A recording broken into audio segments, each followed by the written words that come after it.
switch though. You know what I'm saying? We're gonna switch to, you know, the fourth album on this track, right? The fourth song, right? "Come Home" by Fly Bishop, right? Baby, come on. Yeah. So that was a kind of different vibe to me, you know, like for real, it's real different, man. So let me ask you this, man. Like, what was the like emotional response to "Come Home"? Like, what were you like aiming at when you made that song? Because it's kind of different from the others. Like, it had more of an emotional appeal to it.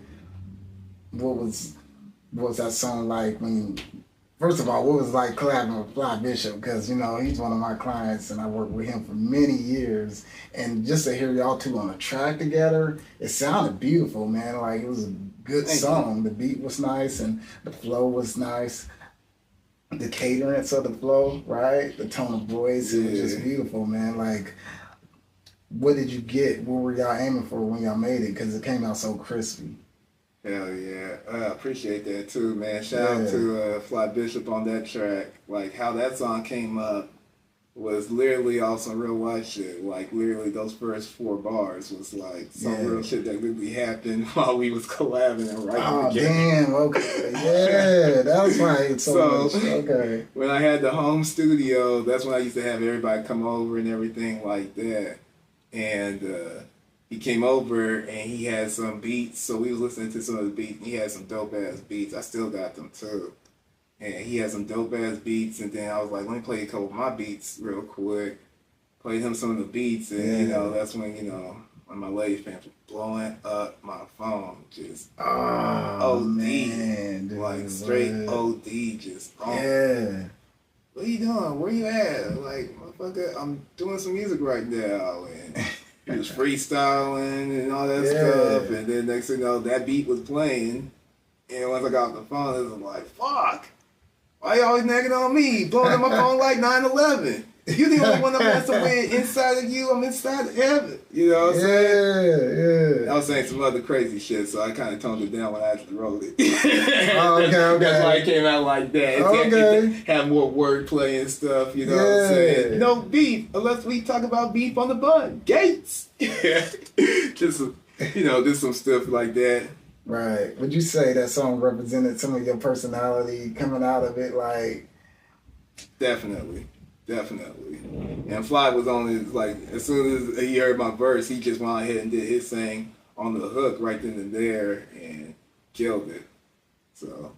Okay, I like it. So we gonna make a switch, man. You got some heat on it. Man, this is a heat album and you got a lot of features, right? Yes. You got a lot of features, men and women, you know. You can't talk about female rappers without talking about the body, right? Hey. You know what I'm saying? You got a song called Chanel Bag. Yes. Yeah, Chanel Bag.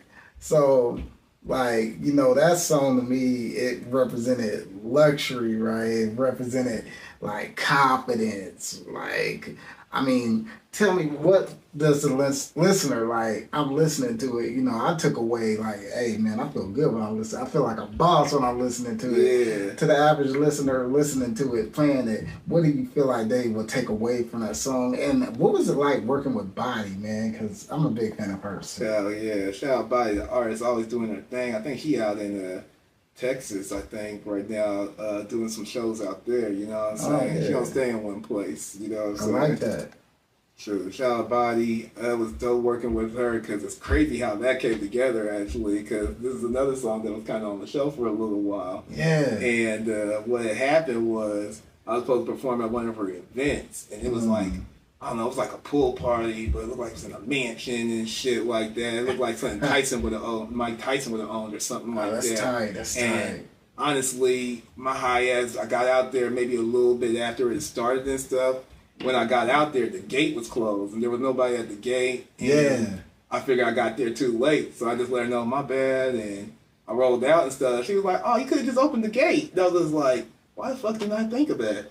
Damn, it'd be that easy sometimes. Easy access right inside the party. Damn. You know, so I messed up on that, and I was just like, oh, you ain't gotta worry about, you know, I'm not tripping about, how, you know, can I pay for the show and all that stuff to do a performance and stuff. And I'm like, I ain't really tripping about that. If it's cool with you, you know what I'm saying? Can I just put that towards the a feature and stuff from you? And she was like, say less, and, you know, looked out for me on some stuff. So that's how that song came together. And then, like, concept-wise, it was just like, that's what I love about women. You know what I'm saying? Yeah. How they carry themselves confident. I love it. You know what I'm saying? A grown-ass woman. Yes. You know what I'm saying? Yes, it's beautiful. Good head on their shoulders. You know what I'm saying? Mm-hmm. True. I feel like when a woman hears that, I hope that they feel good about themselves. You know what I'm saying? Like I said earlier, I feel like this is the type of music you could clean to, or just exercise to, or like you might just be at the mall shopping, or, you know, something. You know what I'm saying? You just hear that mug because you just feel good how you carry yourself. And I feel like that's what a lot of men would love about women, how you carry yourself. Of course. Being your peace. You know what I'm saying? Yeah. Like, you're there for them during the downside, the upside, you know what I'm saying? Be my Savannah James, you know what I'm saying? Right. Be my Savannah James. Don't, you know, because, like, that's a good example when I think of, like, a strong black woman, you know what I'm saying? Yes, sir. Yes, sir. And just, I don't know if you ever watched the Starting Five on Netflix with LeBron James and a couple other superstars on there and stuff, but it's just, like, hearing her side of the story of how LeBron came up and stuff, because they've been together since high school. High school, that's you know rare. What I'm saying? That's rare. And she was always like, you know, even though he's out of town and stuff, doing his thing and stuff like that, a lot of women be stressed about that type of stuff. Well, because it's like, damn, I'm doing this all by myself and everything like that. Most women would be like that and fall and fold. Yeah. And then after that, you're not the piece anymore. Now you stressing what he got to do and stuff like that. But every time he out of town doing what he got to do, being the best NBA player in the world, you know what I'm saying? She's not stressing him out. She know what she signed up for and stuff like that. When you're dating someone when you're with someone that's in that field of work, or just someone doing their career in general. Sure. She don't stress about it. She's like, do your thing. I got it over here. Just do your thing. Do your thing. Be the peace. Be the peace. I like that. That's spending that Make energy. a man want to come home quick. Yeah. You know what I'm saying? Yeah. You just dropped 40. Yep. I'm tired. I'm ready to go home. I like that. That's real peace. That's real peace. So, like, we're going to switch. I like that, though. You know, shouts out to Body, the artist. Most definitely. Shouts out. Bow, bow, bow. So we're going to run it back, you know, so... I'm going to catch the party bus, too, soon. 2025, I'm definitely making to the party bus. I'm coming up there with nothing but ones and Cash App. Yeah. So